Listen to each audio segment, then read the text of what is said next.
बिस्मिल्लाहिर्रहमानिर्रहीम। रसूलुल्लाह सल्लल्लाहु अलैहि वसल्लम ने फरमाया, लज़्ज़तों को तोड़ने वाली यानी मौत को कसरत से याद किया करो।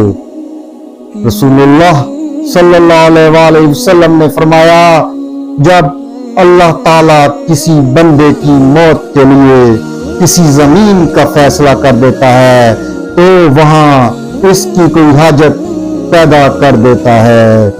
रसूलुल्लाह सल्लल्लाहु अलैहि वसल्लम ने फरमाया, हर नबी को एक दुआ हासिल होती है जो कबूल की जाती है और मैं चाहता हूं कि मैं अपनी दुआ को आखिरत में अपनी उम्मत के शफाअत के लिए महफूज रखूं।